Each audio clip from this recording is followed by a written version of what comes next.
Hi అండి, welcome to our channel. So ఈ రోజైతే మనము గుమ్మడికాయ హల్వా ఎలా చేయాలో చూద్దాము. సో ఈ సీజన్లో మనకు పర్టికులర్గా గుమ్మడికాయ వస్తాయి. సో ఈ గుమ్మడికాయ అనేది కూడా మనకు హెల్త్కు చాలా మంచిది. సో గుమ్మడికాయ హల్వాగా చేయొచ్చు, మనం కర్రీస్ కూడా చేసుకోవచ్చు, సాంబార్ కూడా పెట్టచ్చు. సో రోజైతే మనము హల్వా గురించి అయితే తెలుసుకుందాం. చూడండి, దీని స్కిన్ మనకు గుమ్మడికాయ అనేసరికి చాలా మందంగా ఉంటుంది కదా స్కిన్ వచ్చేసి.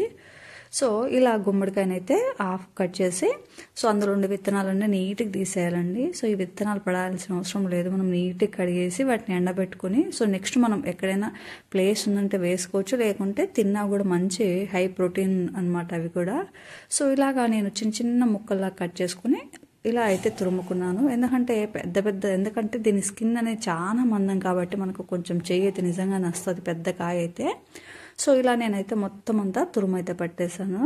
సో ఎందుకంటే మనకు ఇది బాగా ఉడికించాలండి, లేకపోతే కొంచెం స్టమక్ పెయిన్ చిన్నపిల్లలు ఉంటే నస్తుంది, లేకపోతే మనకు ఆ పచ్చి స్మెల్ అనేది బాగా వస్తుంటుంది అనమాట. సో అలా కాకుండా ఉండాలంటే బాగా బాగా తురిమేసి తర్వాత వచ్చేసి నేను ఇలా ప్యాన్లో అయితే వేసాను.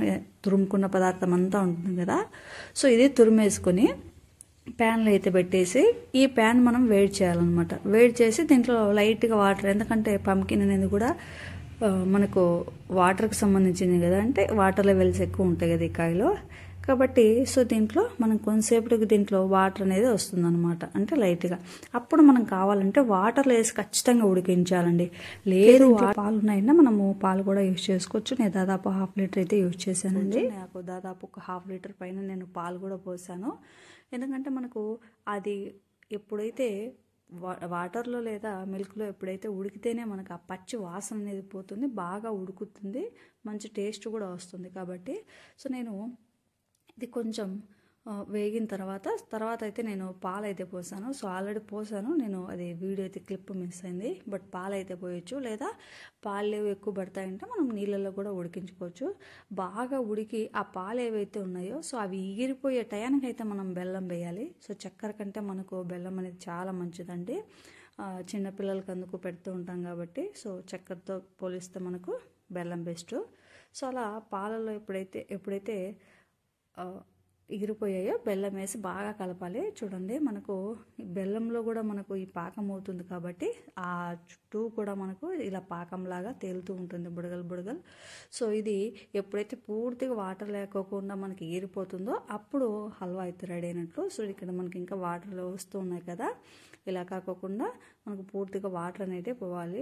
ఇలా బాగా ఫ్రై చేసిన చూడండి, ఇలా దగ్గర పడుతుంది. మనకు దగ్గర పడేది మనకు పాకం తెలుస్తుంటుంది అన్నమాట. మనకు ఆల్రెడీ వేయలేదు కాబట్టి ఇంకా బాగా ఉడకాలి, ఎందుకంటే లేకపోతే మనకు పచ్చివాసన అనేది బాగా తెలుస్తుంది.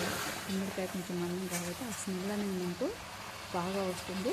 సో అలా కాకుండా అది పోయి మనకి ఎప్పుడైతే అడుగు చూడండి సైడ్న కొంచెం అంటుకుంటుంది కదా, ఆ టైంలో అయితే మేము నెయ్యి వేసుకోవాలన్నమాట. ఫస్ట్ వేసుకోకుండా ఇలా నెయ్యి వేసుకుంటే లాస్ట్లో ఆ నెయ్యి ఫ్లేవర్ అంతా కూడా మనకు హల్వాకి అయితే పడుతుంది, మంచి టేస్ట్ అయితే వస్తుందండి. సో మీరు కూడా ఒకసారి ఖచ్చితంగా ట్రై చేయండి, దొరికితే కనుక.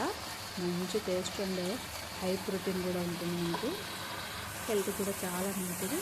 సో ఇలా అయితే నేను నెయ్యి అయితే వేసాను అనమాట. మనకు నెయ్యి వేసిన తర్వాత మళ్ళీ కలిపెట్టాలి, ఎందుకంటే మనకి గుమ్మడికాయ అనేది మంచి టేస్ట్ రావాలన్నమాట. ఆ ఫ్లేవర్ అంతా నెయ్యి ఫ్లేవర్ వస్తాయంటే అంత చూడండి, ఇంత నాన్ స్టిక్లో పెట్టినా కూడా ఆ సైడ్ అంతా తొక్కబోతుంది.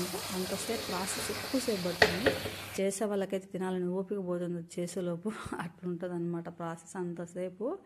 సో ఇప్పుడు మనము లో ఫ్లేమ్లో చేస్తూ ఉండాలన్నమాట ఇదంతా కూడా నెయ్యి వేసినప్పటి నుంచి, లేకపోతే అడుగంటిపోతుందండి, కాబట్టి చూసుకోవాలి మనము.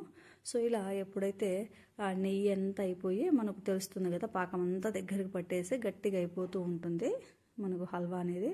సో అప్పుడు మనము హల్వాని అయితే ఆఫ్ చేసుకొని సో వేడివేడిగా తిన్నా బాగుంటుంది, లేదా పూర్తిగా చల్లారిపోయినా కూడా మనకు చాలా అయితే బాగుంటుంది. సో దీన్ని ఒక 5-6 రోజులు స్టోర్ కూడా చేసుకోవచ్చు అండి, మంచి బాక్స్లో పెట్టేసి మనము ఫ్రిడ్జ్లో పెట్టేసుకొని తర్వాత కూడా మనం తినొచ్చు అనమాట. బాగా చెడిపోయే పదార్థం అయితే కాదు, మనకు స్టోర్ చేసుకోవడానికి బాగా ఉంటుంది. సో ఇలా అనమాట. సో కావాలంటే మీరు జీడిపప్పు, పిస్తా ఏమైనా వేసుకోవచ్చు. టేస్ట్ అయితే సూపర్గా అయితే వచ్చిందండి మాకు, మంచి ఎమ్మీగా. సో మీకు ఎలా అనిపించిందో మీరు ఒకసారి కామెంట్ చేయండి. ఇలాగా చూడండి, పూర్తిగా చల్లారిపోయినట్టయితే మనకు ఇలా కనిపిస్తుంది అనమాట. సో తింటే అయితే మంచి ఎమ్మీగా అయితే ఉంటుంది. So thank you. లైక్ చేయండి, షేర్ చేయండి.